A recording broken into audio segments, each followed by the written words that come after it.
Buenos días, les doy la bienvenida a este coloquio, a este espacio digital usual del Instituto de Derecho Público, que en esta oportunidad nos enorgullece, nos honra, poderlo hacer conjuntamente con dos instituciones que se han ocupado y tienen la intención de seguirse ocupando del tema que nos convoca en el día de hoy, que es la controversia judicial sobre la reclamación entre Venezuela o de Venezuela en materia del territorio Esequibo, y que está, como todos sabemos, pues está en el seno de un tribunal internacional, de la Corte Internacional de Justicia, y que ha dictado una sentencia reciente que va a ser el tema específico en el día de hoy, de las charlas del día de hoy.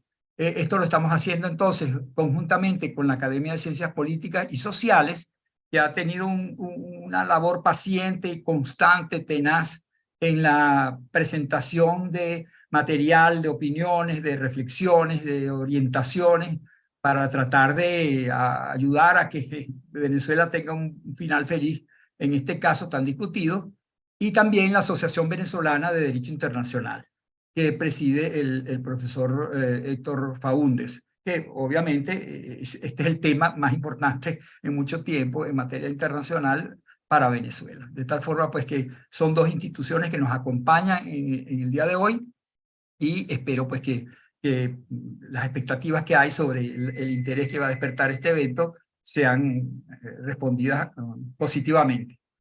Entonces a dar inicio al acto con las palabras del presidente de la Academia de Ciencias Políticas y Sociales, el doctor Luciano Lupini Bianchi. Lo oímos, doctor Luciano Lupini.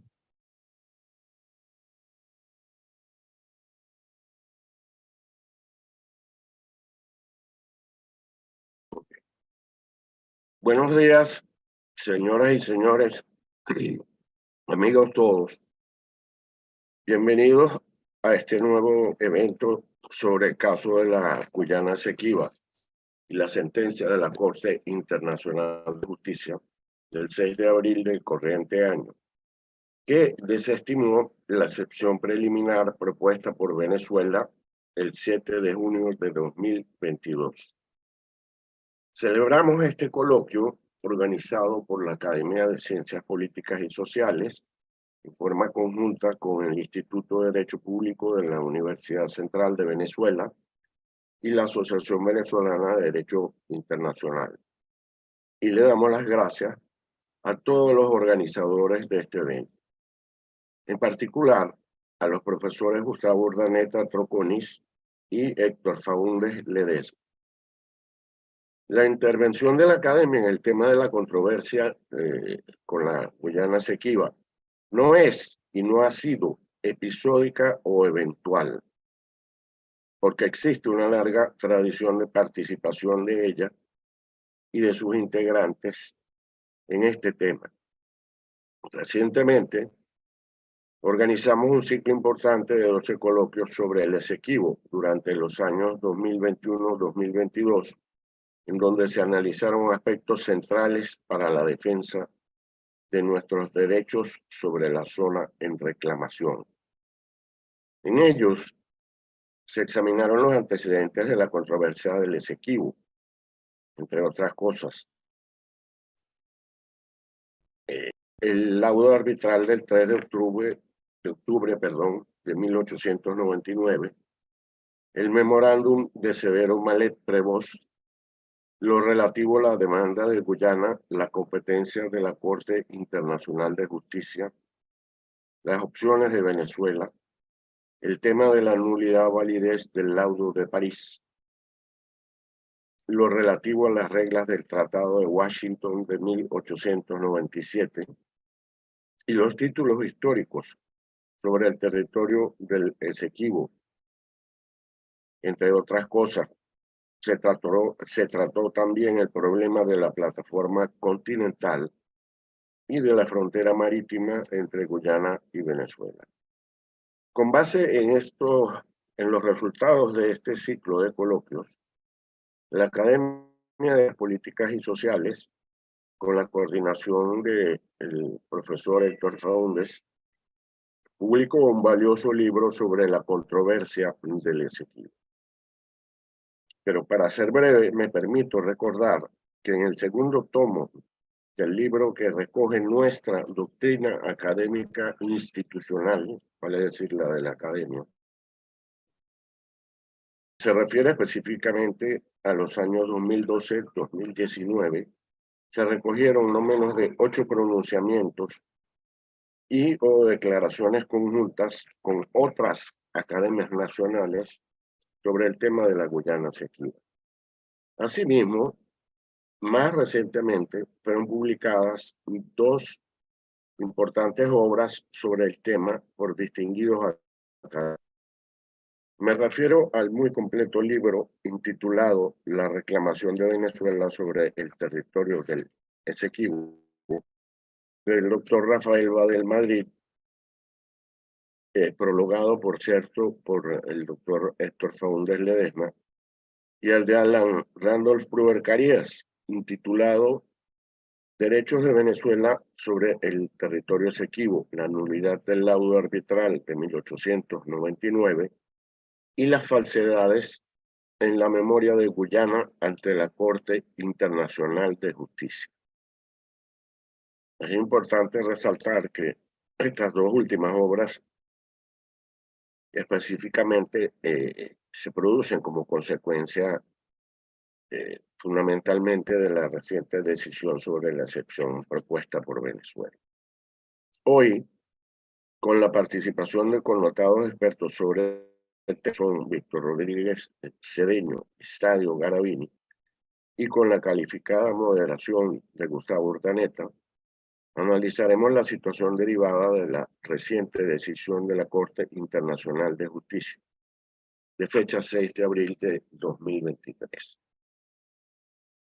Tomando en consideración que los órganos del Estado han de preparar y presentar el 8 de abril del año 2024 ante dicho tribunal la contestación con sus argumentos y pruebas sobre el fondo, las academias nacionales insistieron públicamente en su comunicado interacadémico del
Bien, me oyen, parece que se cortó la comunicación. Les venía diciendo que las academias exhortaron al gobierno nacional a ejercer en forma activa la defensa y recuperación del Esequibo. Para ello, insistieron nuevamente en la necesidad de convocar a los mejores expertos nacionales e internacionales a fin de conformar un equipo interdisciplinario idóneo de defensa en los diversos ámbitos, vale decir, jurídico, geográfico, histórico, social, político, estratégico, económico, cultural y comunicacional. Igualmente, insistimos en que es necesario unir al país en torno a la defensa de su territorio, para lo cual se requiere fundamentalmente que quienes ejercen el poder político convoquen a toda la sociedad de manera responsable, transparente y despolitizada. Sin más, pues Les doy la bienvenida a este evento y les deseo éxito a los participantes. Muchas gracias. Muchas gracias, doctor Luciano Lupini, por sus palabras que nos recuerdan el esfuerzo que ha mantenido la academia en mantener vivo el interés por este asunto y en colaborar y en participar de una manera positiva para un mejor desenvolvimiento de Venezuela en tan delicado asunto. Gracias y vamos a darle la palabra. Voy a decir brevemente que teníamos previsto la participación de 3 expertos en la materia, ellos Juan Carlos Sainz Borgo. Lamentablemente pues, se le presentó un inconveniente y no va a poder estar, pero va suplida su ausencia con mucha solvencia por los ponentes que tenemos con nosotros en el día de hoy, que son por un lado el doctor Víctor Rodríguez Cedeño y por otro lado el embajador Sadio Garavini, expertos cada uno en su área en estos temas. Vamos a oír en primer lugar a Víctor Rodríguez Cedeño, quien muy conocido en el mundo internacional, una persona que le ha dedicado su vida profesional a las relaciones y a la diplomacia y al derecho internacional, y académicamente también, porque se ha formado pues, en grandes centros de estudios de derecho internacional, ha participado en importantes centros pues, de apoyo, de asesoría o de decisión en materia de derecho internacional, la Comisión de Derecho Internacional de las Naciones Unidas, ha dado clases en varias universidades, en España y sigue pues en la labor académica y por supuesto entonces conoce muy bien este tema, seguramente algunos ya lo habrán oído, habrán leído porque también tiene obra escrita y en el día de hoy nos va a hablar entonces desde el punto de vista jurídico su opinión y su perspectiva pues con respecto a lo que está ocurriendo en este juicio y en particular a raíz de lo que ha significado el fallo interlocutorio que fue dictado hace poco, hace un mes más o menos. Lo oímos, doctor Rodríguez Cedeño, por favor. Bueno, muchas gracias. En primer lugar, al doctor Gustavo Urdaneta, director del instituto, al doctor Héctor Faúnde, director de la Asociación de Derecho Internacional, a la academia, y me complace mucho compartir, por supuesto, con mi amigo también de siempre, el embajador Sadio Garavini. El tema, definitivamente, como lo hemos venido conversando, es un tema fundamental en la vida política nacional en estos momentos. Quizás no tenga la emergencia que ha tenido en otras oportunidades, pero es un tema estructural, un tema de integridad territorial, es un tema fundamental en el que estamos todos involucrados, más la academia, la universidad, los estudiosos de este tema. Con motivo de la decisión del pasado 6 de abril, la situación ha cambiado para Venezuela, para su defensa, para la defensa de sus intereses. Recordemos que la demanda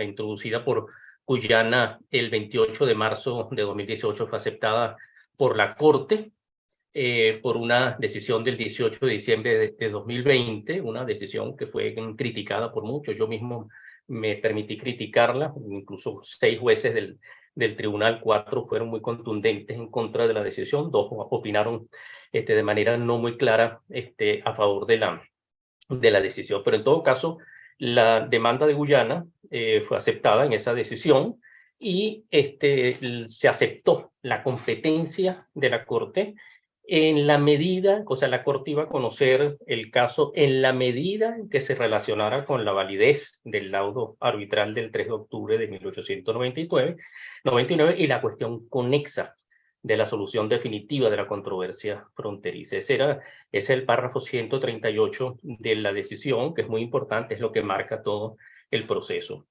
La Corte fijó inmediatamente, como era de esperarse, pues las fechas para el depósito de la memoria de Guyana para el 8 de marzo del 2022 y Venezuela el 8 de marzo del 2023. Venezuela, como sabemos, decidió no comparecer, lamentablemente. No defendimos, yo creo, adecuadamente nuestros intereses en materia de competencia, había muchos otros recursos, se presentó un memorándum que no fue considerado en toda su extensión y positivamente por la Corte, por lo que la decisión fue la que se tomó ese 18 de diciembre del 2020. Ahora, Venezuela, que no compareció, antes de, o sea, los 3 meses siguientes de la presentación de Guyana, tenía la oportunidad, según el reglamento, de presentar una excepción preliminar. Las excepciones preliminares son sobre la competencia y sobre la admisibilidad. Presentó una excepción preliminar de inadmisibilidad el 7 de junio del 2022. Por lo tanto, de acuerdo con las reglas de la Corte, se suspende o se suspendió el procedimiento sobre el fondo para tomar una decisión que tomó varios meses, como decía el doctor Faúndez antes, más tiempo de lo que normalmente ocupa la Corte en este tipo de decisiones o de incidencias, ¿no? No se suspendió el fondo, por supuesto, y después de la decisión, lamentablemente, del 6 de abril del 2024, del 2023, perdón, se fija además la fecha de depósito de la contramemoria de Venezuela. Ya Guyana presentó su memoria en marzo y nosotros ahora nos corresponde presentarla el 8 de abril, es decir, prácticamente un año después de esta decisión. Ahora, ¿qué sucedió en esta... ¿Qué planteó Venezuela en esta incidencia, en esta excepción preliminar? Primero, decidió distinguir lo que es muy lógico y muy corriente en la práctica de la Corte, la competencia de la admisibilidad. La Corte había decidido que era competente en el diciembre del 2020, pero en Guyana, Venezuela solicita una excepción de inadmisibilidad de la demanda porque no participaba como parte interesada el Reino Unido en este procedimiento. Por cierto que hablamos de excepciones preliminares, pero la Corte precisa, como lo dice Guyana, que se trató de una excepción preliminar, que es justamente la participación como tercer Estado interesado del Reino Unido. Esta parte, la Corte tenía que considerar entonces la excepción presentada por Venezuela desde 2 puntos de vista. Para Guyana se trataba de una excepción de inadmisibilidad, de una excepción sobre la competencia y que por lo tanto tenía que ser rechazada inmediatamente porque ya había una decisión que tenía el carácter de cosa juzgada según el estatuto y las reglas de la Corte. Esta decisión, Venezuela decía que no se trataba de competencia, de la existencia de la competencia, sino del ejercicio de la competencia, que es justamente la participación del Reino Unido, que era necesaria, como ya se había visto en otros casos anteriores en la Corte. De manera que la Corte consideró que 2 cuestiones importantes. En primer lugar, sí, le dio la razón a Venezuela, se trataba de una excepción de inadmisibilidad, que no se podía ubicar dentro de la incidencia de la competencia de la Corte, sino que se trataba de la inadmisibilidad y por lo tanto tenía la facultad de conocer esta solicitud de Venezuela. Inmediatamente la Corte señala que analiza profundamente, recurriendo a las reglas de interpretación de la Convención de Viena de 1969, de la que no son parte Guyana y Venezuela, pero las normas de derecho internacional general están recogidas allí, pero existen todas estas normas, y la Corte interpreta el acuerdo de 1966 para llegar a una conclusión de que el Reino Unido no era parte indispensable en este proceso. O sea, Venezuela decía, si no está el Reino Unido, y eso se basó en una decisión, argumentaba su decisión o fundaba su decisión, su argumento más bien en la decisión de la Corte de 1954 sobre el oro amonedado, en el que la Corte consideró que Albania tenía que estar en un proceso entre Italia, que demandaba 3 potencias por una cuestión del oro y un decreto de Albania, etcétera, un caso muy interesante, y consideró en aquel entonces que no podía conocer el fondo porque Albania no había expresado su consentimiento. Venezuela recurre a este argumento, recoge esta decisión de la Corte de 1954 y otras 2 posteriores sobre Timor Oriental y sobre los fosfatos de Nauru, que la Corte ha sido muy clara en cuanto a lo que es la participación necesaria de un Estado tercero como parte interesada. La conclusión de la Corte es que Venezuela, que el Reino Unido no era parte interesada. Y como digo, hace un análisis profundo de la Convención de Viena, de las reglas de interpretación de los tratados, y llega a esa conclusión. Es importante, la Corte considera que no es indispensable porque Guyana era una parte, según el artículo 8 del Acuerdo de Ginebra. Cuando se firma el acuerdo de 1966, las partes incluyen que a partir de la independencia de Guyana, él sería parte del acuerdo y que por lo tanto el Reino Unido se liberaría de sus responsabilidades en relación, es decir, ya no tendría más el interés jurídico, como lo destaca Guyana en su defensa ante la Corte. No tendría ningún argumento jurídico importante como para ser parte del proceso. Y la Corte analiza el acuerdo, analiza el texto, analiza el contexto, analiza el comportamiento ulterior de las partes, llega a esa conclusión. Guyana, Reino Unido no participó en las negociaciones desde 1966, se limitaron a la participación de Guyana y de Venezuela, y todo eso lo considera la Corte. Le dicen, bueno, finalmente la Corte el Reino Unido no es parte indispensable en este proceso, por lo tanto rechazó, si bien admitió la excepción por la oportunidad en los tiempos y en el contenido, rechazó el mismo contenido de la solicitud de Venezuela. Así que lamentablemente ese rechazo nos lleva a una fase posterior en la que estamos en este momento, que es que Venezuela debe presentar una contramemoria en el año que viene, como dije, en abril, el 8 de abril, me parece, del 2024, debe presentar una contramemoria que debería estar preparando en estos momentos el Estado y que para ello tendría que estar también consultando los distintos sectores nacionales, porque en nuestra opinión, primero, estamos ante una situación en la que el Estado tiene que comparecer. Los intereses de la República están en juego y la no comparecencia, ya hemos hablado mucho sobre la no comparecencia, tiene efectos importantes en el proceso, pero la Corte, si bien la Corte está obligada a considerar los argumentos de la parte que no comparece, es mucho más difícil para la parte que no comparece hacer que la Corte considere todos esos argumentos, de manera que la comparecencia para nosotros es fundamental y esperemos que el Estado haya tomado ya una decisión, porque no ha sido comunicada, o por lo menos yo no tengo conocimiento de que el Estado haya decidido participar en esta fase, y para ello tendría, como digo, que consultar todos los sectores nacionales. Es importante, Venezuela tiene un grupo de juristas importantes internacionales, extranjeros, conocedores de los temas.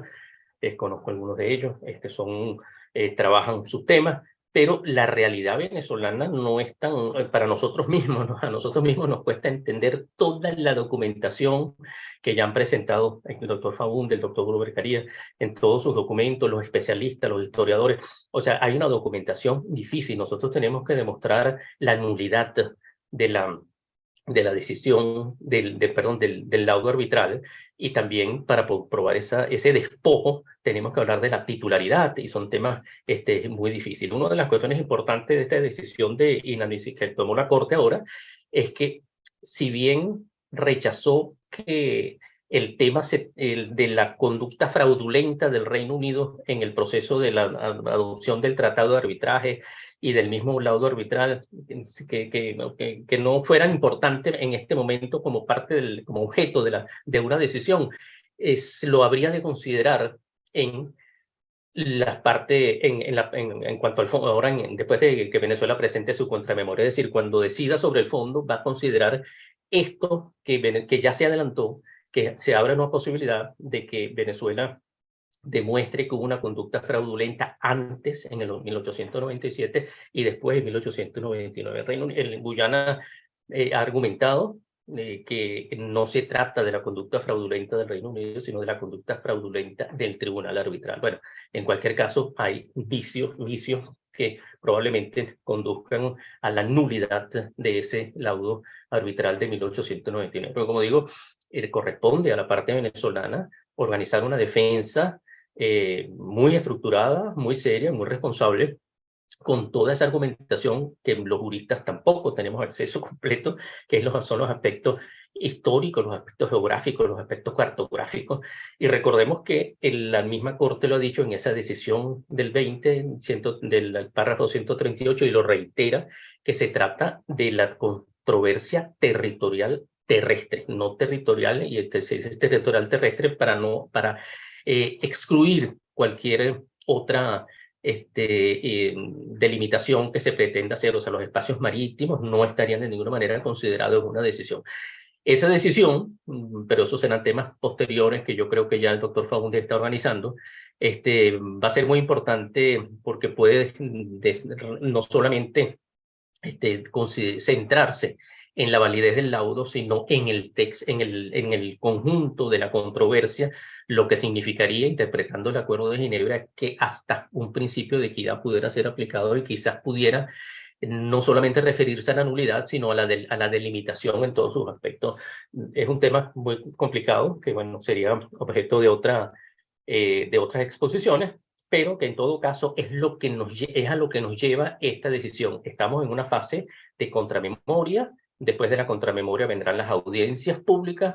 Después de las audiencias tendremos un espacio en el que la Corte se retira a sesionar, y calcularíamos en 3 o 4 años tener, 3 años diría yo, una decisión sobre fondo. Pero entre tanto, yo creo que nuestra obligación como estudiosos de la materia, la Academia de Ciencias Políticas, la Academia de las universidades, los centros de reflexión, tendrían que insistir ante el Estado que tiene que comparecer, tiene que organizar la defensa y tiene que incorporar, no informar, consultar a los distintos sectores nacionales para poder, porque para muchos no hay, algunos consideran que las posibilidades están limitadas, pero no, hay muchos elementos, muchos argumentos que se pueden llevar a la Corte acerca de la nulidad y acerca de la titularidad jurídica que tiene Venezuela sobre ese territorio. Bueno, con esto quería hacer solo una pequeña introducción a vuelo de pájaro en estos minutos, y estamos, bueno, dispuestos a conversar con ustedes más adelante, después de la intervención del embajador Osadio Garavini. Muchas gracias, doctor Urdaneta. No, somos nosotros quienes le agradecemos a usted, doctor Rodríguez Cedeño, estupendo, pues breve, pero de verdad muy completo, muy claro el panorama, sobre todo las prioridades, pues poner de relieve cuáles son las prioridades, qué es lo que le conviene a Venezuela. No es su posición solamente, es un análisis, el fruto de un análisis bien profundo, y que la idea es que muchos participan de esa necesidad de que Venezuela intervenga activamente y con todos los elementos que tiene en este juicio. Gracias pues de nuevo al doctor Víctor Rodríguez, y vamos a oír entonces al embajador Osadio Garavini, también una persona muy conocedora del asunto, con títulos académicos igualmente, doctorado con honores, tanto en Roma como en Caracas, en Venezuela, en la Universidad Central, también profesor de distintas universidades, y algo muy especial y muy particular, que es su participación en el mundo, en la actividad diplomática venezolana a través de su carrera en el servicio exterior, donde llegó a ser embajador en varias misiones, y en particular en Guyana, lo cual, digamos, nos hace curiosos, nos pone con términos de curiosidad para oír cuál es su apreciación en relación con la situación en que se encuentra Venezuela después de este fallo interlocutorio pronunciado por la Corte Interamericana Internacional de Justicia, y entonces lo vamos a oír con mucho interés, embajador. Bueno, buenos días a todos. Primero agradezco la invitación por parte de la Academia de Ciencia Política, la Universidad Central, el Instituto de Derecho Público y la asociación dirigida por mi buen amigo, el profesor y doctor Héctor Faúndez. Sin más, entremos en el tema. La Corte entonces Internacional de Justicia ha rechazado por 14 votos contra 1 el recurso de inadmisibilidad presentado por Venezuela de la demanda interpuesta por Guyana solicitando que se confirme la validez del laudo arbitral de 1899. En un poco serio y sibilino comunicado de la Cancillería venezolana se afirma, y cito, Venezuela celebra que la sentencia de la Corte valide nuestros argumentos, cierro comillas, tratando evidentemente de confundir a la opinión pública no enterada del tema. Antes que nada, los venezolanos deberían hacerse la pregunta, ¿cómo es posible que dos secretarios generales de la ONU, no uno, Ban Ki-moon y Antonio Gutiérrez, y el último buen oficiante, el noruego Dag Nylander, decidieron escoger la Corte Internacional de Justicia como medio para solucionar la controversia? Los tres interpretaron que el Acuerdo de Ginebra le daba la competencia al secretario general de escoger el medio de solución de la controversia si no había acuerdo entre las partes. Por cierto, esa es la interpretación que le dio también la Corte. La Corte Internacional de Justicia siempre ha sido, desde la misma firma del Acuerdo de Ginebra de 1966, el medio preferido por Guyana y rechazado por Venezuela. Yo creo que la falta de profesionalismo de los gobiernos de Chávez y Maduro han llevado al peor de los escenarios posibles para Venezuela. Vamos a recordar un poco cómo llegamos hasta allí.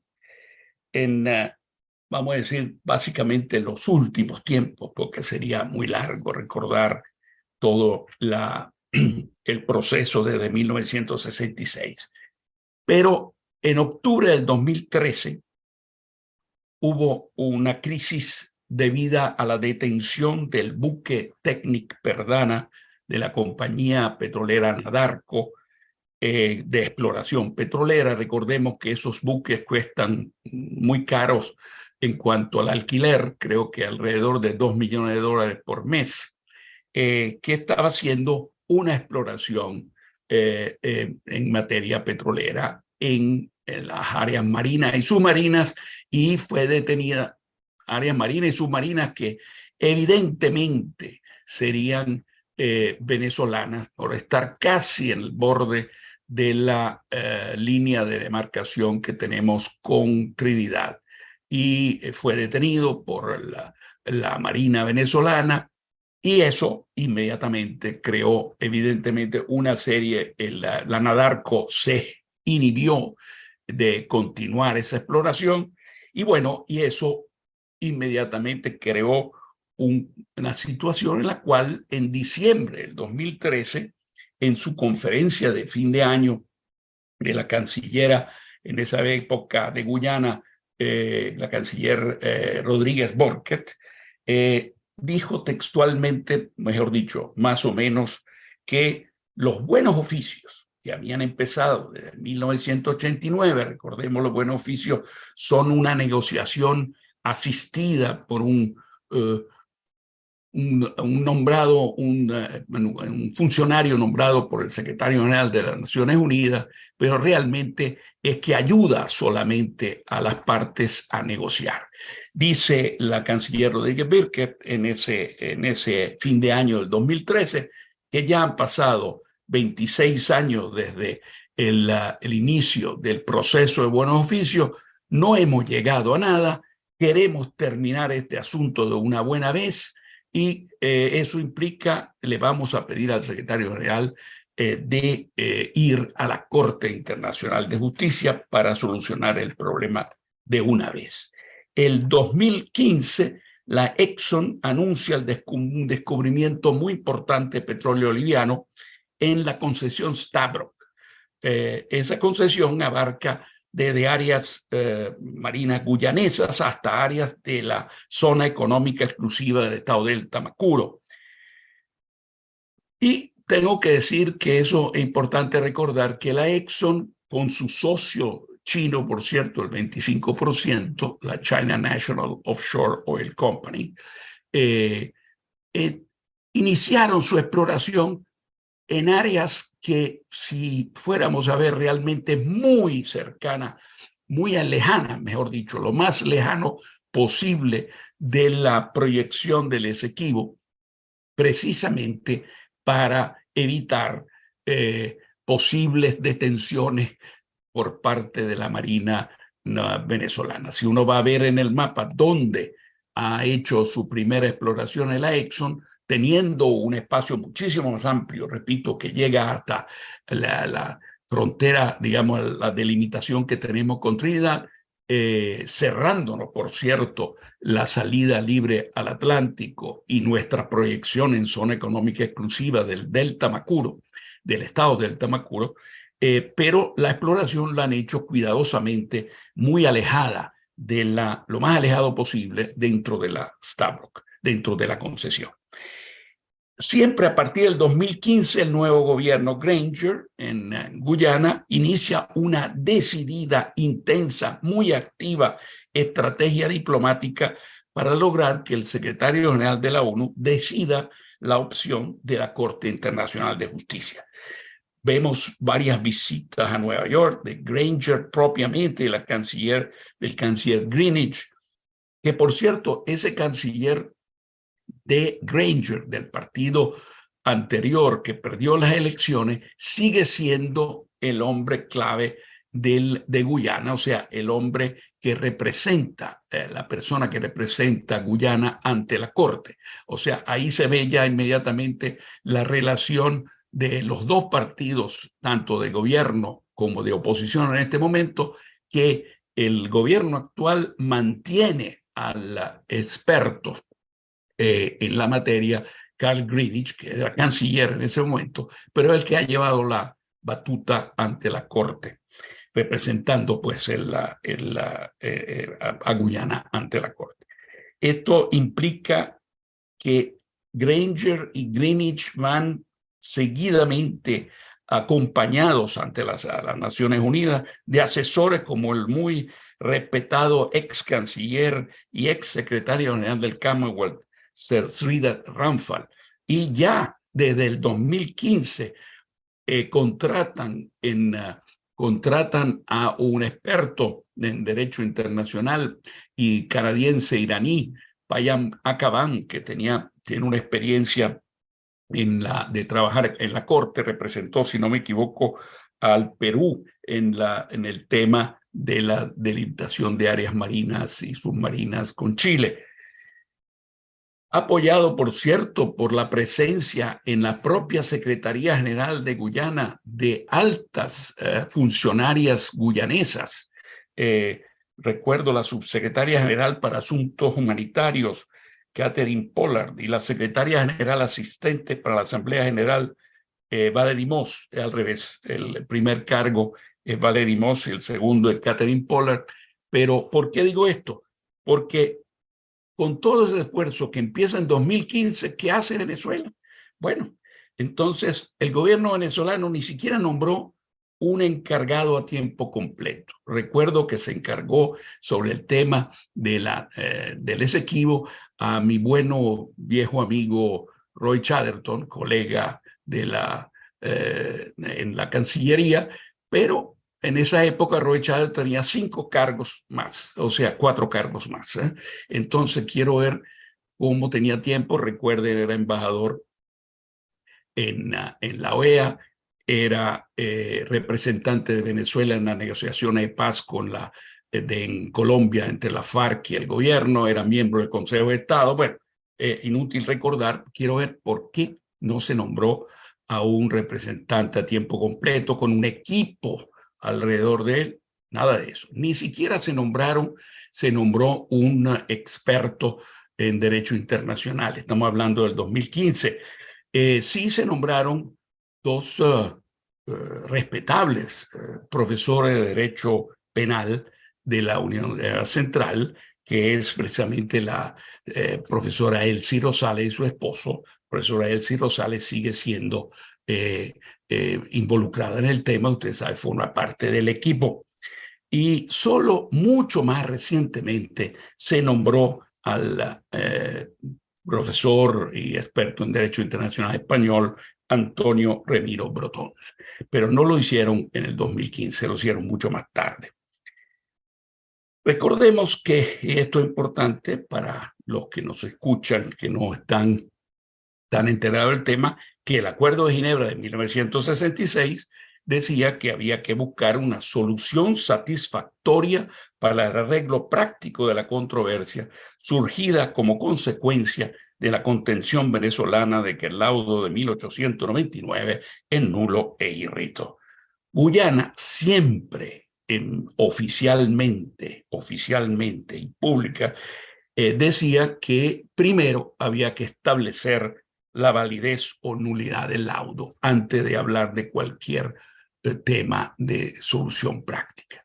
Y en eso, desde 1966, vemos todas las negociaciones que hubo. La comisión mixta del 66 al 70 no llegaron nunca a nada, porque evidentemente Guyana insistía todo el tiempo cuando llegaban nuestros expertos, nuestros negociadores, demostrando con todos los documentos posibles que la invalidez y la titularidad de los derechos venezolanos, bueno, él simplemente, Guyana rechazaba, y decía, hay que ir a la Corte Internacional de Justicia para resolver el tema.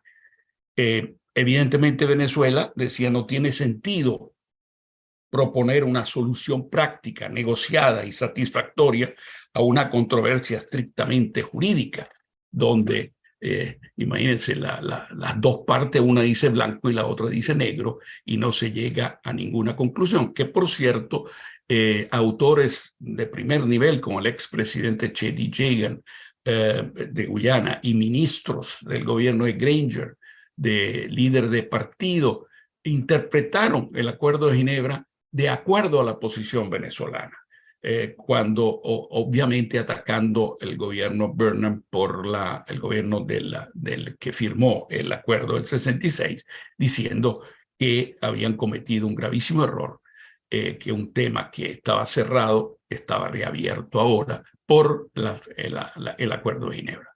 Bueno, yo me pregunto si utilizamos en nuestra narrativa internacional y nuestra explicación ante los secretarios generales esos argumentos. Bueno, queda esa duda. Ahora le decía que públicamente Guyana nunca se salió de esa posición. Hay que ir a la Corte Internacional de Justicia para ver si el laudo arbitral es válido o nulo. Pero privadamente, ahí es donde es interesante, sí hubo ocasiones en las cuales estuvo dispuesta a conversar y negociar sobre una posible solución práctica.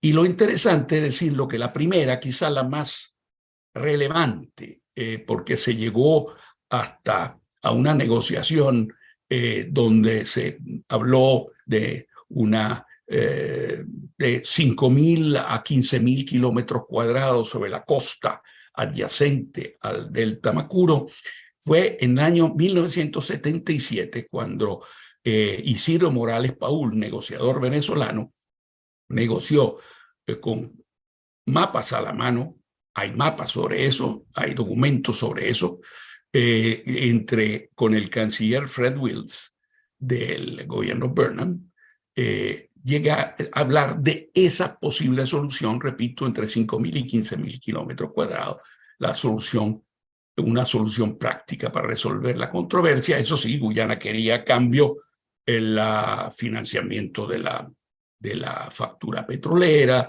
la interconexión eléctrica, el venta de arroz a precios mayores, etcétera. Varias cosas que, por cierto, el gobierno Chávez después le dio a cambio de nada.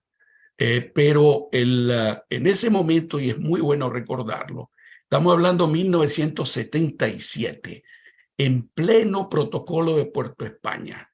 Por eso digo, he dicho, he repetido varias veces, tanto en mi libro como en artículos, que muy erróneo hablar de la congelación de las negociaciones con la firma del acuerdo del protocolo de Puerto España, que como ustedes saben se firmó en el año 70 y dura por 12 años, que lo que hacía era suspender los efectos del artículo 4 del Acuerdo de Ginebra, que obligaba a las partes, si no había acuerdo, a ir al secretario general de las Naciones Unidas. Y para evitar eso, precisamente se firmó el protocolo. Pero eso no significó que no se siguiera negociando. Tanto es así que la negociación del 77 es quizás una de las negociaciones más cercanas a lo que podría haber sido una solución práctica.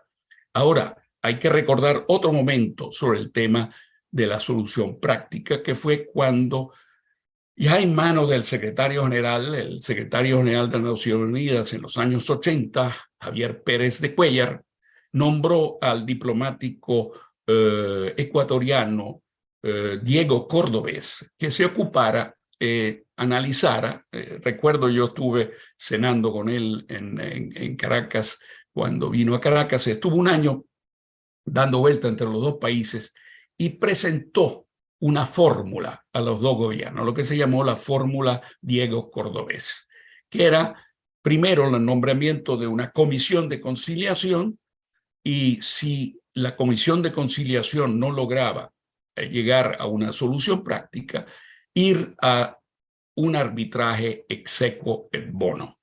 Un arbitraje exequo et bono, como ustedes saben, es de amables componedores, o sea, una solución de carácter más práctica, más diplomática que una solución de carácter estrictamente jurídica. Bueno, en ambos casos no se aceptó, y tengo que decir algo al respecto, que el no vino más del lado venezolano que del lado guyanés. Como siempre, ahora el análisis del por qué, no me quiero meter mucho en profundidad, pero eran curiosamente al final, en ambos casos, finales del 77, venían las elecciones del 78. Yo me imagino a varios asesores del presidente Carlos Andrés Pérez que le decían, bueno, presidente, no se meta en eso. Imagínese usted lo que nos viene encima si vamos con esta solución de 15.000 kilómetros, 10.000 kilómetros cuadrados. ¿Qué nos van a decir los defensores de la integridad territorial total? Hablamos de, por ejemplo, recordado Lara Peña, Jorge Olavarría, los mismos sectores militares, y entonces evidentemente pasaron la página al próximo gobierno, que fue precisamente el de Lucinchi, que se encontró con el mismo tema sobre el tema de la fórmula Cordovez. Bueno, también allí hubo gente que le dijo, no, vamos a pasar a tercero el tema, sigamos negociando bilateralmente. Y ahí vino la solución de los buenos oficios, que como sabemos, empezó en 1989 y terminó cuando Guyana, como les recordaba antes, en el 2013 dijo, bueno, hasta aquí llego. ¿Y qué era lo buen oficio? Pues en la práctica. Negoció, pero en realidad era un acuerdo, vamos a decir, inconfesable, para utilizar una palabra demasiado fuerte quizás, entre las partes de darle largas al asunto. A ver qué pasa. Guyana en esa época estaba de acuerdo con el status quo, porque bien o mal, quien tiene la posesión la tiene, la posesión del territorio la tiene Guyana. El drama empieza cuando en el 2013, evidentemente, Guyana se dio cuenta que le estaba afectando el descubrimiento del petróleo y por lo tanto toda el trabajo de estaba inhibiendo a las compañías petroleras internacionales, etcétera, ¿no? Entonces, ahí tenemos, y sobre este punto quisiera tocar también un tema difícil, pero la verdad es que los venezolanos nunca se le ha, a nivel público, no se le ha aclarado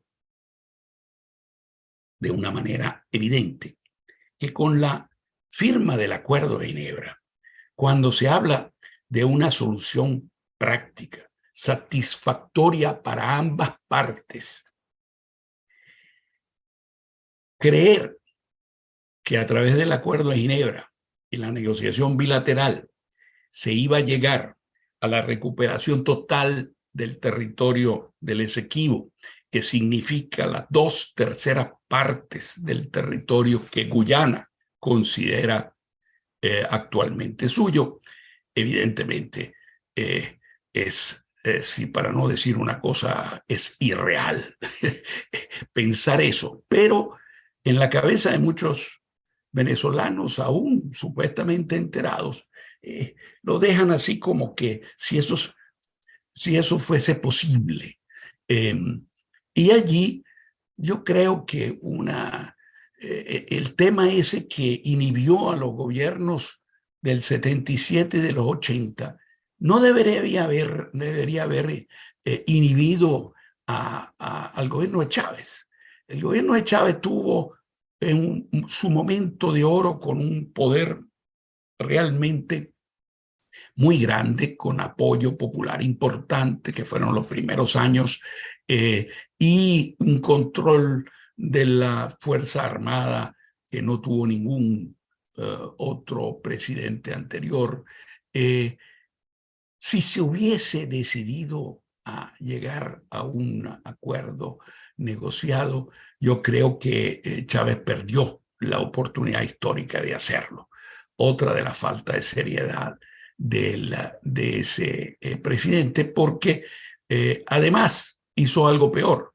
En el 2004 entregó de gratis, sin a cambio de nada, una de nuestras pocas cartas de negociación que teníamos, que era que no reconocíamos, todos los gobiernos venezolanos no reconocían las inversiones en el territorio Esequibo por parte de transnacionales.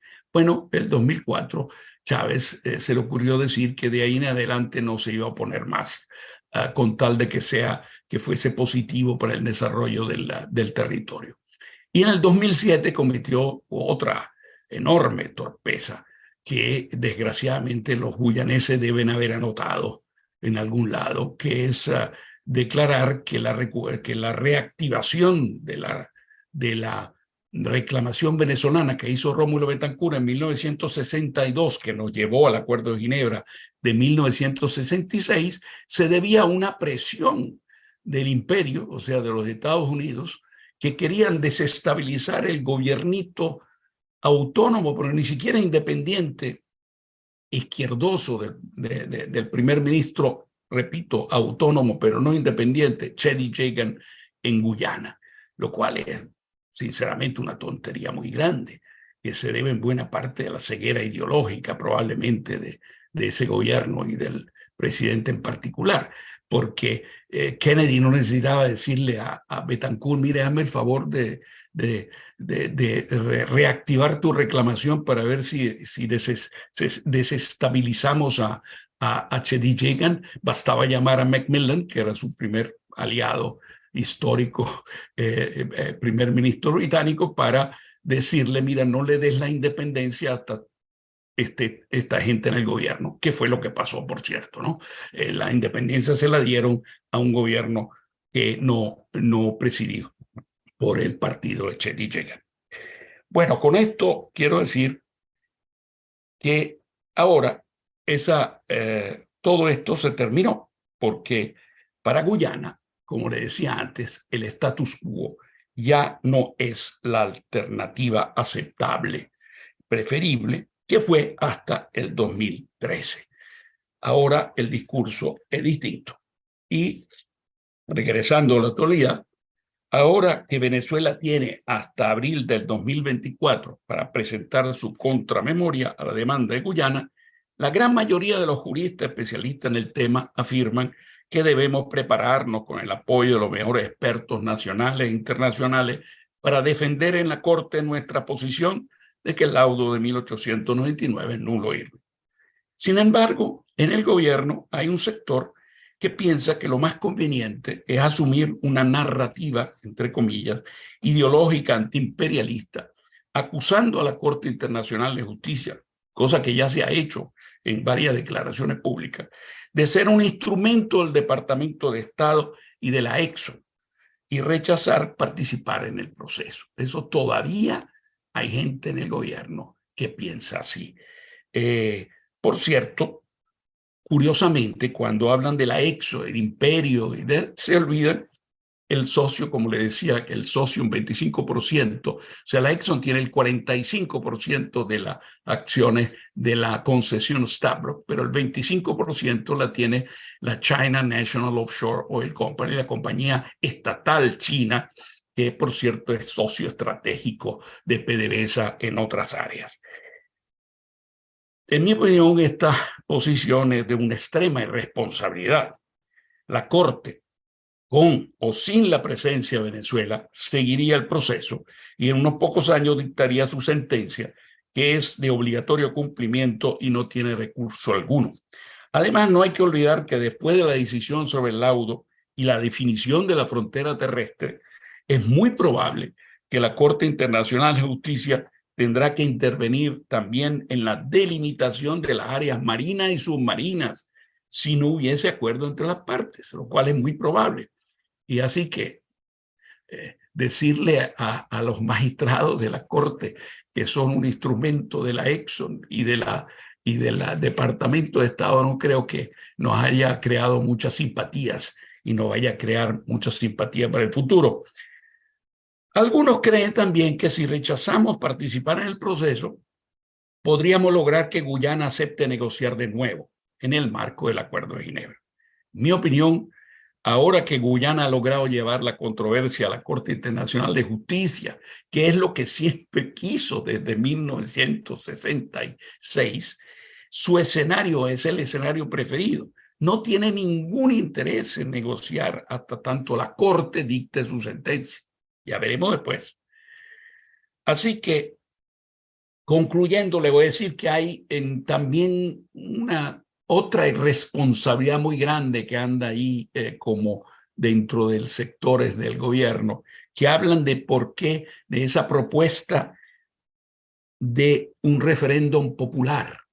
O sea, hacerle una pregunta al país y para ver qué pregunta le van a hacer. No sé, ¿queremos ir a la Corte para solucionar o no queremos ir a la Corte? ¿El Esequibo es nuestro o no es nuestro? Pero evidentemente es de una falta de seriedad absoluta.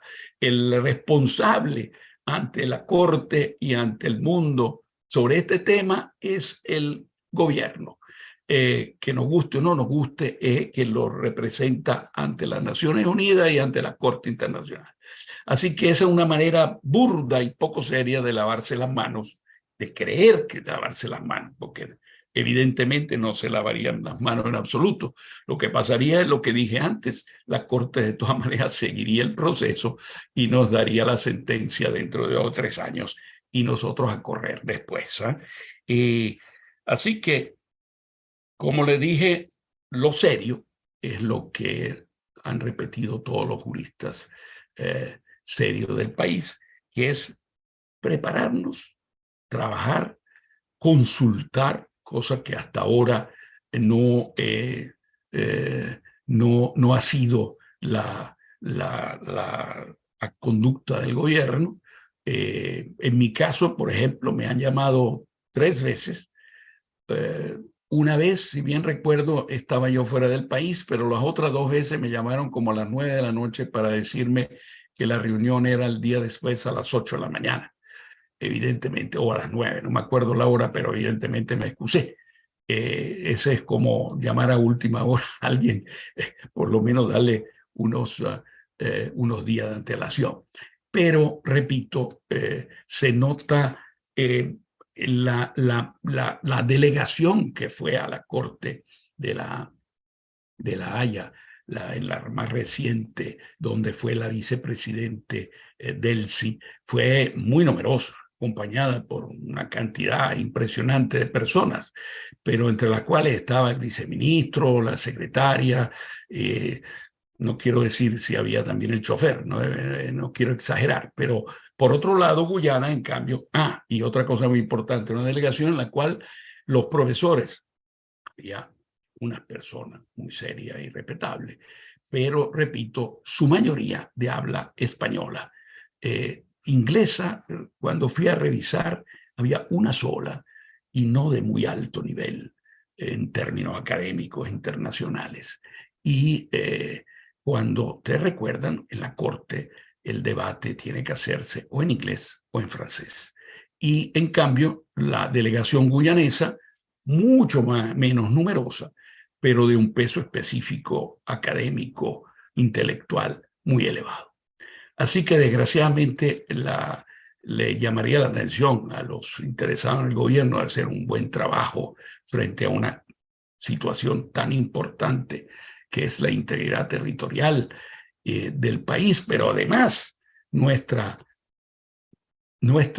solamente la discusión sobre el Esequibo, sino de esto va a depender también la delimitación de áreas marinas y submarinas que proyecta el delta del Orinoco y nuestra propia salida al Atlántico, no solamente la zona económica exclusiva, sino también la plataforma continental, que en esa zona puede llegar hasta 350 millas.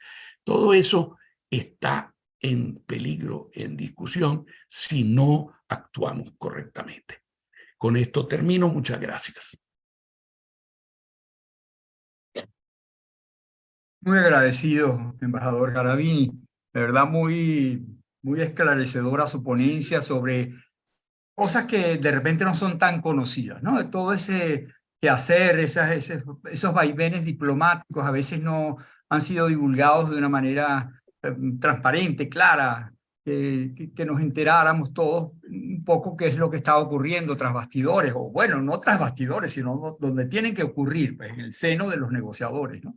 De tal forma pues que a uno le queda una visión un poco bastante más completa, ¿no? Porque la tendencia que tenemos nosotros, lo digo en mi caso personal, es a oír los argumentos jurídicos. Desde que yo oí por primera vez sobre este caso cuando estaba en las aulas de la Facultad de Derecho, siempre oí que Venezuela tenía razón porque había sido despojada, porque habían sido vías de hecho de un Estado, un país mucho más fuerte, al país nuestro que estaba medio indefenso, y que luego la solución jurídica que fue el arbitraje fue prácticamente el peor es nada. Pues, o sea, no nos queda más remedio que ir al arbitraje porque, bueno, porque los papás, los padrinos se ocupaban de resolver el asunto. Y por eso fue que el acuerdo arbitral no fue firmado prácticamente por Venezuela, o por lo menos no negociado por Venezuela, sino por Estados Unidos y la Gran Bretaña. Y luego el propio equipo arbitral tampoco pues tenía ninguna participación de Venezuela. Y luego, entonces, lo que se nos dice es que el laudo es nulo, que el acuerdo arbitral también es nulo. O sea, puros argumentos jurídicos, podríamos decir. Y ahora estamos en el seno de donde debería ser el patio que nos interesara, un tribunal de justicia que va a resolver en derecho. Bueno, no debería ser esa la oportunidad precisamente. La que estaba negada a eso pareciera que fuera Guyana, aun cuando usted nos está dando la idea de que Guyana también estaba interesada en eso.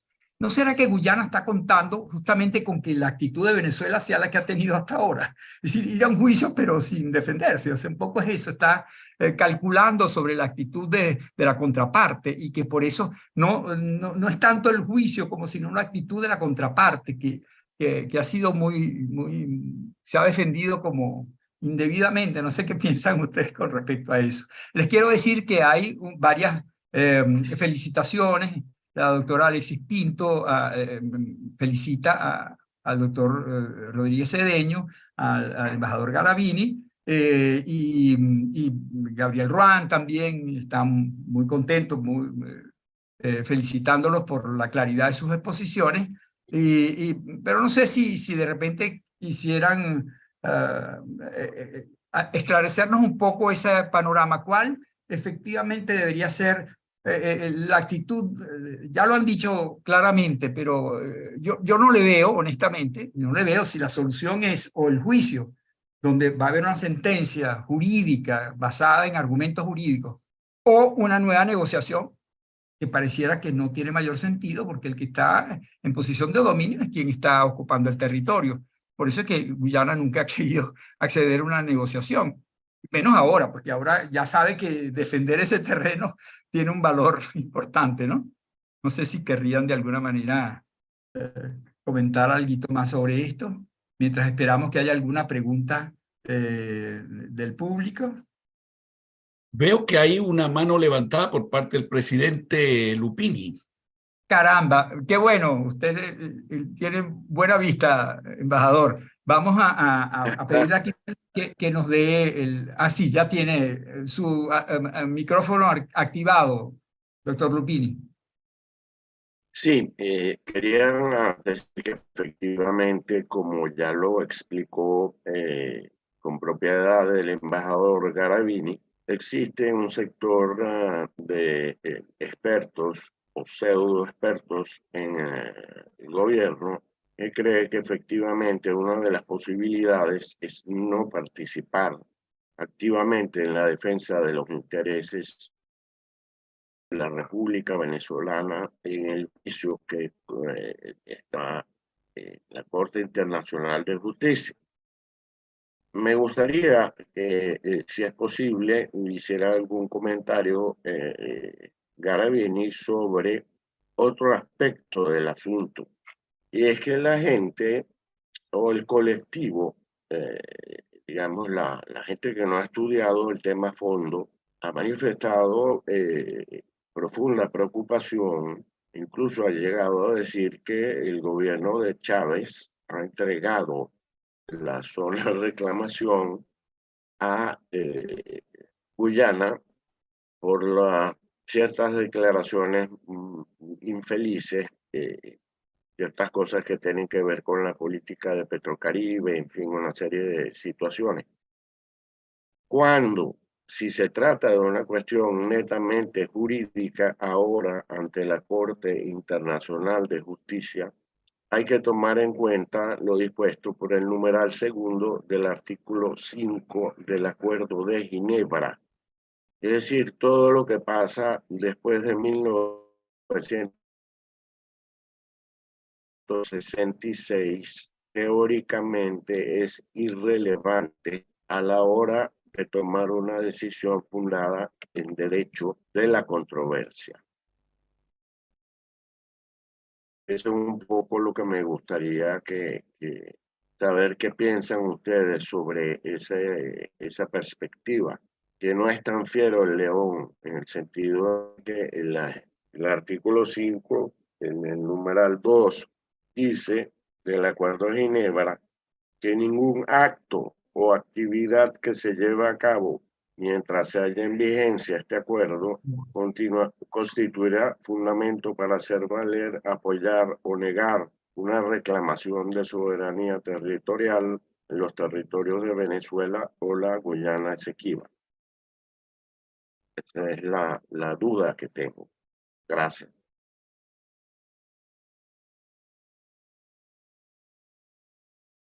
Sobre el análisis del artículo 5, yo creo que Víctor debería decir unas palabras desde el punto de vista jurídico. Yo después puedo agregar algo desde el punto de vista político.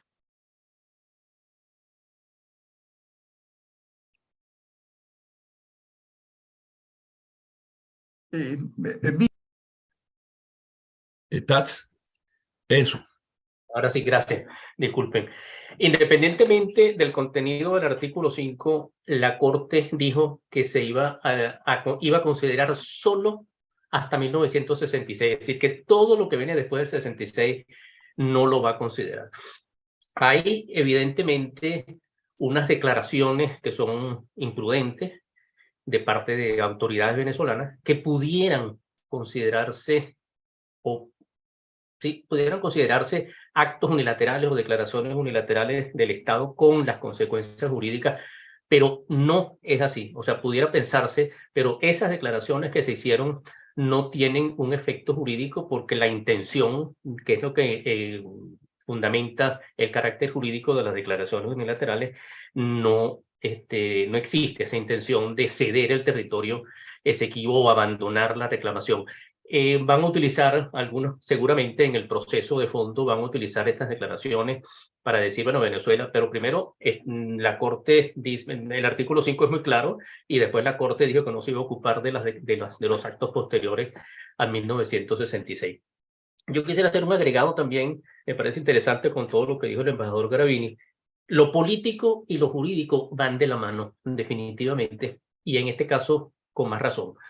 No podemos hablar de ninguna manera, como también lo dijo el embajador Garavini, de que la Corte es un órgano político. Nosotros conocemos muy bien a muchos de los jueces de la Corte y son honorables abogados, juristas, que son incapaces, estoy absolutamente convencido, de que van a hacer algún arreglo, entre comillas, con alguna parte o con alguna compañía para favorecer a uno u otra parte. Eso yo creo que hay que descartarlo absolutamente. Pero lo político sí tiene mucho que ver.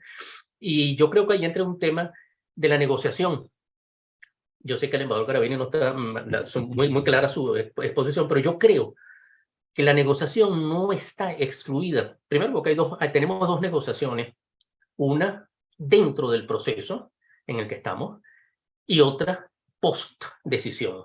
Porque a veces las decisiones se negocian, como es el caso de Colombia con Nicaragua, están negociando, incluso ahorita hay en este momento uno de Nigeria con Camerún, también están negociando el alcance de la negociación. En la medida, y esto es lo importante, en que Venezuela fortalezca su posición jurídica, en la medida en que nosotros tengamos una posición fuerte y seria, nosotros podemos aumentar nuestra capacidad de negociación. No es que ellos tienen la posesión, muy bien, pero es un estado vecino y hay unos principios de buena vecindad que no van a ser superados en una confrontación territorial permanente, eterna, ¿no? Yo creo que a Guyana no le conviene un enfrentamiento con Venezuela político, quiero decir, un enfrentamiento político para toda la vida, porque nos quitaron todo el territorio, que no creo que vaya a ser así el final, pero bueno, en todo caso no creo que le convenga.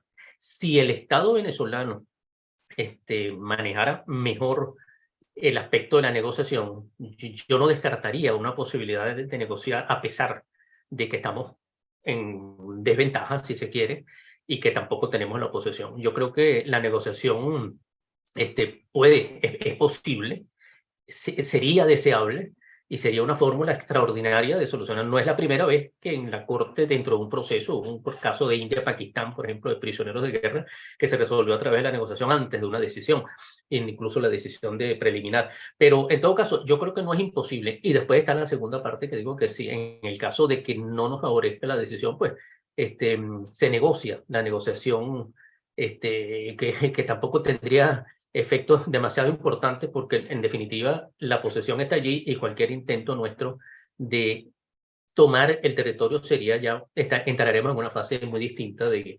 intervencionismo, de agresión, etcétera, etcétera, y eso yo creo que hay que descartarlo porque algunos lo han asomado por allí. Eso, la decisión debe ser respetada, será respetada y no hay otra alternativa. Y bueno, se negociarían algunos aspectos, pero no sabemos también qué alcance puede tener esa decisión, si va a centrarse en la nulidad o validez del laudo, o si además de eso va a tratar la controversia territorial en todos sus aspectos. De manera que todavía, pero depende por supuesto de la fortaleza y de la seriedad con que el Estado venezolano presente sus argumentos. Gracias. Bueno, yo estoy de acuerdo precisamente con mi buen amigo Víctor. Lo que pasa es que Guyana está viendo mucha debilidad del lado venezolano. Precisamente la falta de preparación, el grupo que representa, o sea, los agentes del Estado, todo el proceso le hace ver que ellos tienen mayor posibilidad de ganar en la Corte, que era lo que ellos siempre escogieron y por lo tanto están preparados. Eso sí, porque les voy a decir que desde el ministro, el primer fiscal de la Guyana Independiente, Mohamed Shahabuddin, que después fue ministro de Justicia y miembro de la Corte Internacional de Justicia, fue el que preparó desde 1966 el caso guyanés, porque como ellos querían ir a la Corte, él se encargó de preparar desde esa época la posición guyanesa frente en el caso supuesto de ir a la Corte. Así que ellos, claro, si demostráramos mayor fuerza, mayor capacidad y poner en duda a Guyana que la solución por la Corte no es tan segura para ellos, podrían estar dispuestos a hablar de negociaciones. Pero por el momento, y le repito, yo tengo todavía relaciones con funcionarios guyaneses de alto nivel por la amistad creada en esos 4 años largos que tuve. Por ejemplo, el embajador de Guyana en Estados Unidos y en la OEA hasta hace apenas 6 o 8 meses era un amigo personal. Jugábamos squash en esa época y tenis. Tenemos una relación personal y, por ejemplo, él me ha planteado sobre el segundo punto que tocaba Víctor, la disposición muy abierta de Guyana, que después que se aclare el tema territorial, se estarían dispuestos a negociar, vamos a decir, positivamente, para decirlo en palabras que pueden explicar, o sea, abiertos pues a negociación, el tema de la delimitación de áreas marinas y submarinas. Por ahora no hay disposición para negociar el tema territorial, porque tienen la creencia que la Corte le va a dar un resultado positivo. Esa es un poco la situación que yo veo en que he sentido hablando con los funcionarios. En cuanto, repito, a Chávez, es una oportunidad histórica perdida, porque Chávez hubiese tenido la posibilidad real de llevar a una negociación, dada la fuerza, además, en ese momento de Venezuela, como con unos petróleos en auge y una Guyana débil. Ahora no estamos así, estamos al revés. Guyana ha crecido, el país que ha crecido económicamente, el más alto crecimiento del año pasado. Fue 56% creció la economía guyanesa por, obviamente, el inicio del desarrollo petrolero. Entonces, y en cambio, Venezuela sabemos todo cómo está.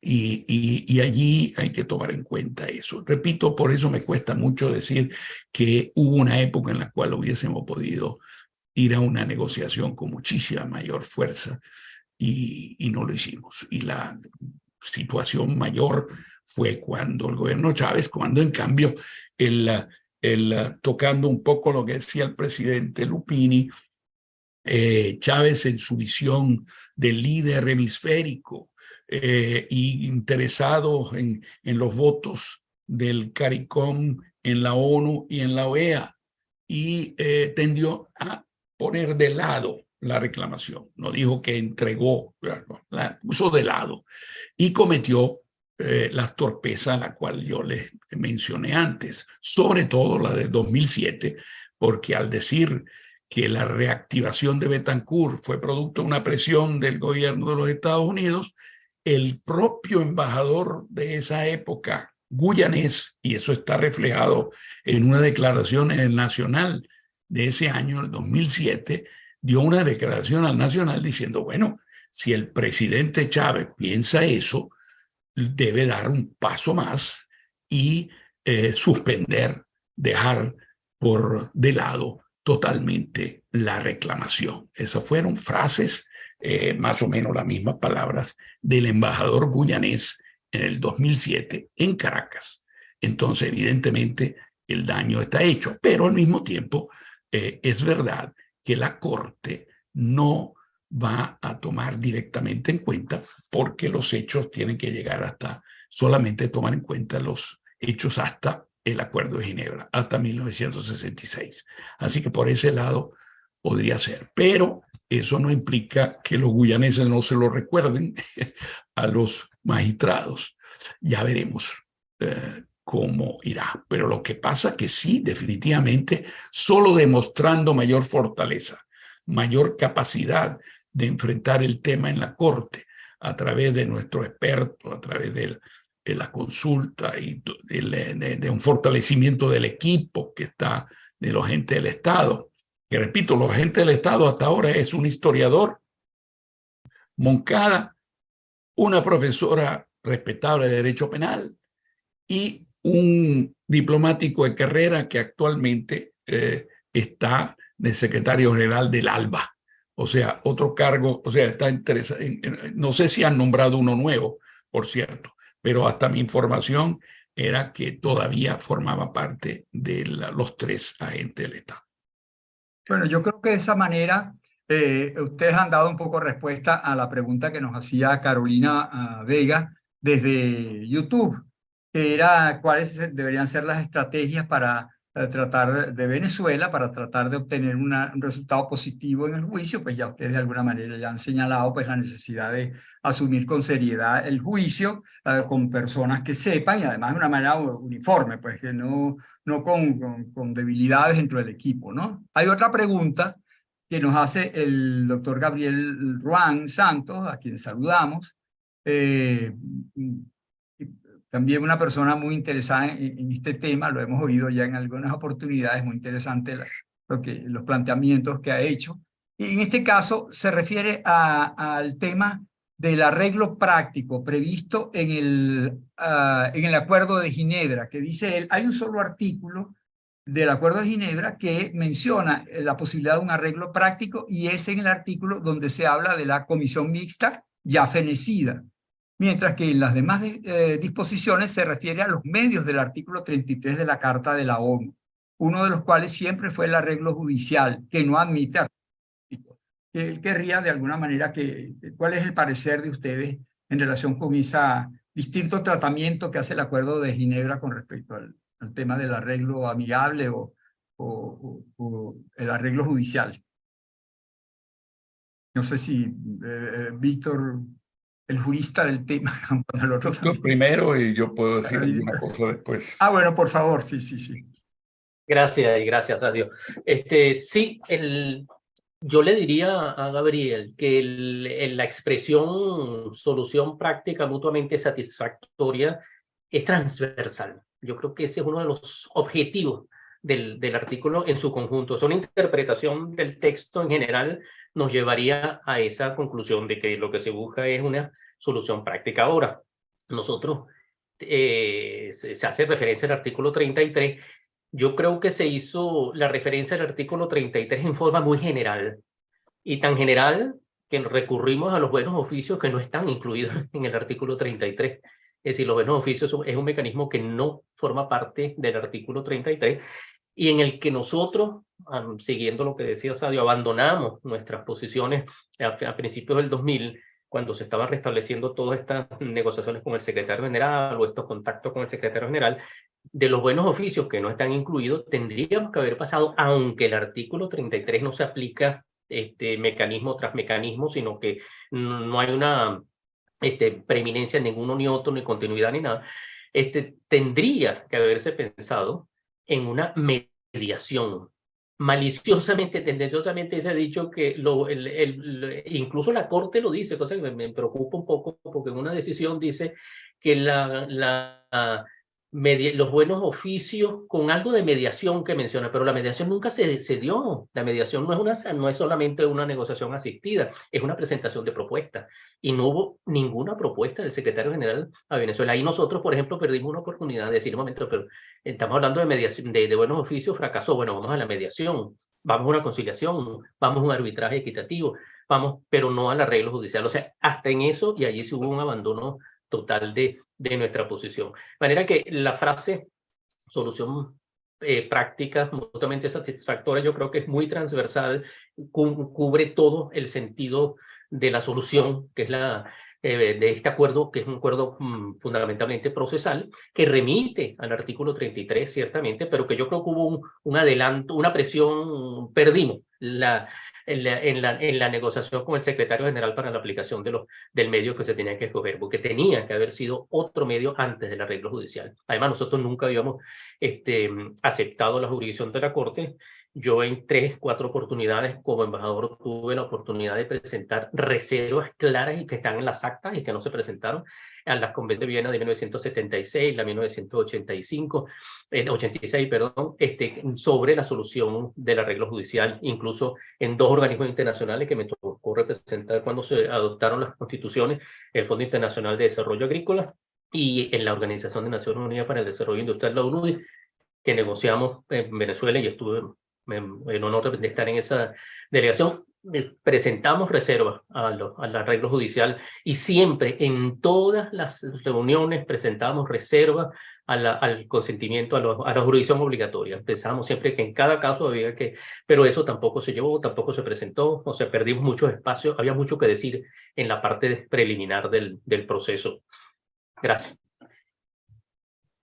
Bueno, absolutamente de acuerdo con Víctor.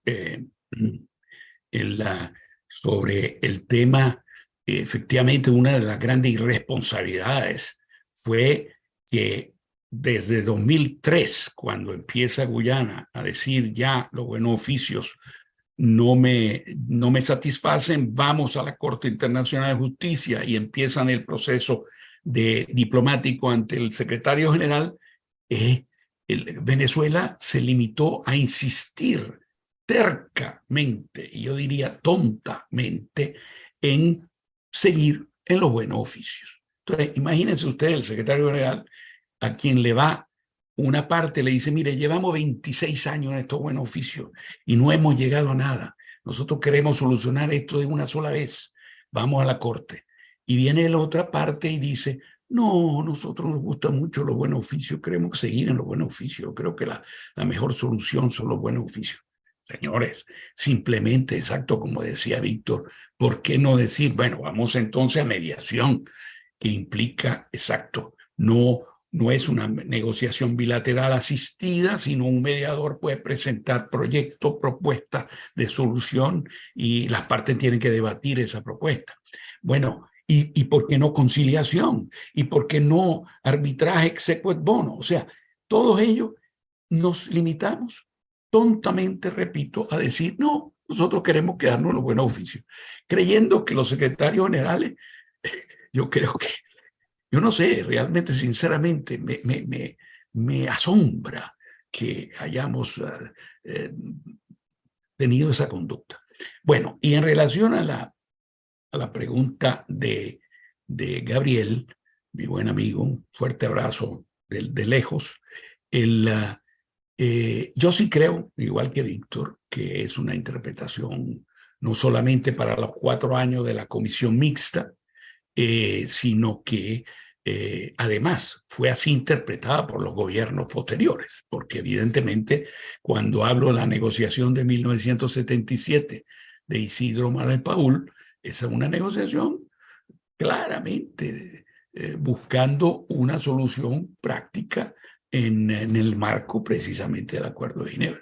Así que esa fue la interpretación posterior y también la tenemos cuando se estaba negociando antes con la presencia de Javier Pérez Cuéllar y en la fórmula Diego Cordovés, porque la fórmula Diego Cordovés fue un resultado de ese año o más que estuvo Diego Cordovés yendo entre Georgetown y Caracas, y ahí evidentemente hubo también negociación. Así que no se limita. Yo entiendo que desde el punto de vista jurídico podría interpretarse de esa manera, pero en la práctica no lo fue. Bueno, también quiere añadir algo el doctor Víctor Rodríguez, por favor. Sí.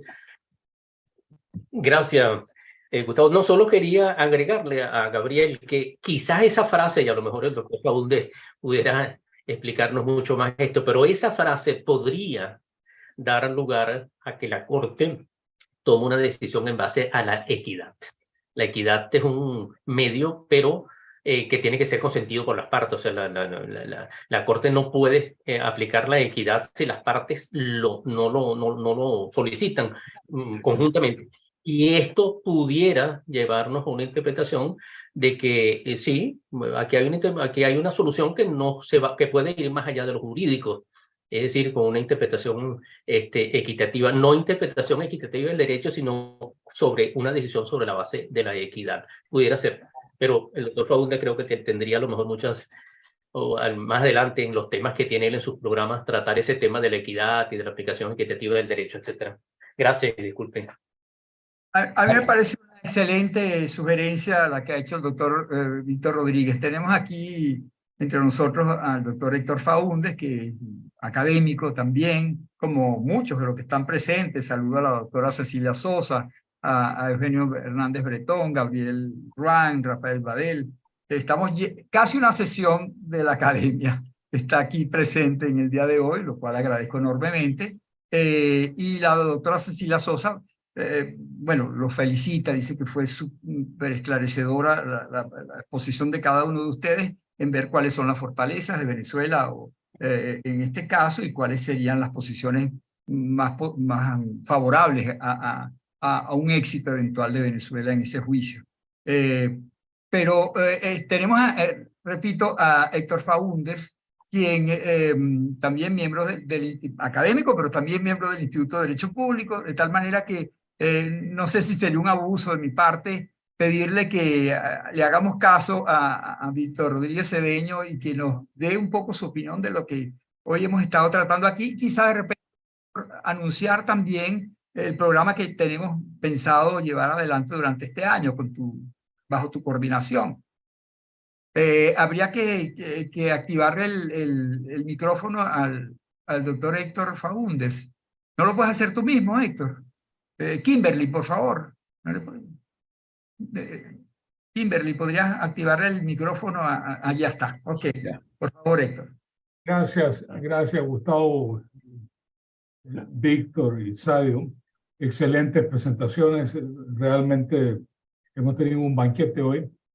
Creo que la pregunta de Gabriel es probablemente una de las preguntas claves en esta controversia. Esto es la interpretación que se vaya a dar a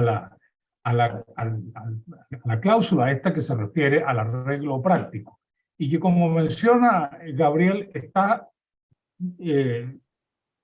escrita única y exclusivamente en el artículo 2 como una de las tareas de la comisión mixta que tenía un plazo de 4 años para realizar sus funciones, lo cual culminó sin éxito. No hubo ningún producto de parte de la comisión mixta, eso feneció, y en consecuencia la fórmula del arreglo práctico también.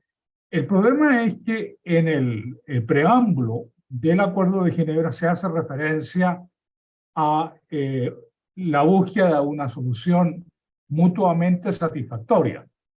Y eso es lo que, como decía Víctor, es transversal a todo el Acuerdo de Ginebra. Y en mi opinión es el objeto y fin del tratado, la búsqueda de una solución que sea mutuamente satisfactoria.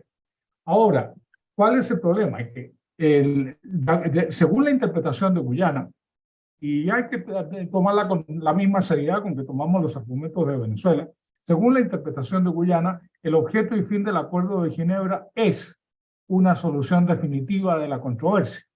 Y por el momento, la Corte ha entendido que ese es el objeto y fin del Acuerdo de Ginebra. Esto es una solución definitiva de la controversia, no una solución que sea mutuamente satisfactoria.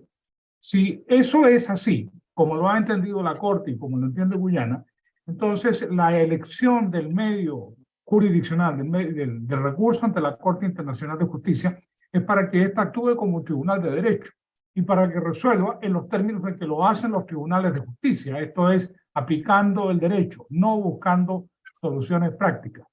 Todavía creo que sería posible, sin embargo, que la Corte cambiara y dijera, bueno, mire, en realidad el objeto y fin del tratado es la solución definitiva de la controversia, atendiendo a soluciones que sean mutuamente satisfactorias para las partes. Pero eso por el momento la Corte no lo ha dicho. Gracias. Bueno, nada, Héctor, no sé si abuso mucho de ti también, si quieres adelantar un poco sobre el programa que tenemos No está confeccionado todavía, pero estamos... Sí, está. Lo que falta es ajustar simplemente las fechas. Se trata de 6 coloquios que tienen que ver básicamente con el objeto mismo de la controversia pendiente ahora, particularmente a partir de este momento, cuando ya la Corte ha dicho que se rechazan las excepciones preliminares de Venezuela y que por lo tanto se reanuda el procedimiento en el estado en que se encontraba. Entonces, el objeto de la controversia es básicamente doble. Por un lado, determinar si el laudo es nulo o es válido, y por otro, la cuestión del territorio, ¿no? ¿Quién es el que tiene los mejores títulos territoriales? Esas dos cuestiones son las que van a estar pendientes durante estas 6 jornadas, entonces divididas, porque hablar de la nulidad o validez del laudo, por supuesto, que toma en términos generales es una cosa, hablar en términos específicos de cuáles pueden ser causales concretas de nulidad del laudo es otra, y lo mismo respecto de los títulos territoriales, determinar cuáles son los títulos que se alegaron por las partes en el momento del laudo arbitral es una cosa, determinar qué es lo que hizo el laudo arbitral, cuál título consideró y por qué es otra. En realidad, es decir, no hay ninguna explicación en el laudo, no es un laudo absolutamente inmotivado, no dice por qué decidió como lo hizo. Pero eso es un punto también muy importante, entre otras cosas porque en Venezuela se han discutido distintas hipótesis en relación con el territorio. Se ha hablado, por allí escuchaba yo a un historiador, profesor en alguna universidad, no sé cuál, que decía que el Esequibo pertenece a Venezuela desde el año 1498. El problema es que no podemos ir con muchas fantasías y con mucha imaginación ante la Corte Internacional de Justicia. Tenemos que ser muy precisos. Nuestros argumentos tienen que ser muy depurados, muy finos, y tienen que ser argumentos jurídicos. Segundo, uno de los argumentos que se ha esgrimido mucho en Venezuela es también el del uti possidetis. Habrá que ver hasta dónde llega eso, qué reconocimiento le puede dar la Corte al uti possidetis. Luego está el título por excelencia en derecho internacional, que es la ocupación. ¿Y quiénes podían alegar ocupación aquí en ese territorio? Inglaterra antes de 1899, España antes del momento en que las Provincias Unidas de los Países Bajos le cedieran ese territorio a Inglaterra. ¿Qué es lo que cedió las Provincias Unidas a Inglaterra exactamente? Porque a eso sí se refiere el compromiso arbitral de 1897. Entonces hay muchísimas cosas que examinar en relación con esto, y hay también un punto que es, creo que importante, que tiene que ver con las distintas vías, los distintos caminos que podría seguir la Corte para resolver esta controversia. De eso es de lo que vamos a hablar en estas 6 jornadas que vendrían de aquí en adelante. Y respecto de las cuales lo único que falta es ajustar la fecha y ajustarlas un poco de acuerdo con la marcha de la controversia ante la Corte. Gracias, Gustavo. Bueno, no, nosotros súper agradecidos a ti, Héctor, que de verdad has estado un poco detrás de estos eventos y que nos felicitan, pues, y te felicito. Yo te felicito a ti entonces, porque justamente hay una oyente, creo que lo hace a través de YouTube, felicitando pues estas iniciativas, porque dice que estos temas hay que darlos a conocer, que a veces no se conocen bien, que hay que reactivar el interés por el tema y concientizar pues en la necesidad de que se asuma una buena posición con respecto a eso. Y Leslie Borjas, también Antonio Silva, que nos felicita, o los felicita a ustedes porque son los ponentes, por las charlas tan esclarecedoras sobre un tema del que muchas veces se habla con pasión pero sin mucho conocimiento. O sea que tenemos que seguir en esto justamente. Entonces nada, pues ya me está quedando por el día de hoy agradecer. No sé si el doctor Luciano Lupini quisiera de alguna manera también darle algunas palabras de cierre, porque es justamente un poco el que está llevando la batuta en el día de hoy. Y además entre sus pares, porque aquí están todos Olvidé mencionar también que está Eugenio Hernández Bretón, está Salvador Yanuzzi, también Margarita Escudero, o sea, está lleno de académicos, de tal manera que me parece muy apropiado que sea el doctor Luciano Lupini quien cierre entonces el día de hoy, y nosotros quedamos para las próximas que ya los iremos invitando. El doctor Lupini, por favor, si nos hace el favor de cerrar el acto.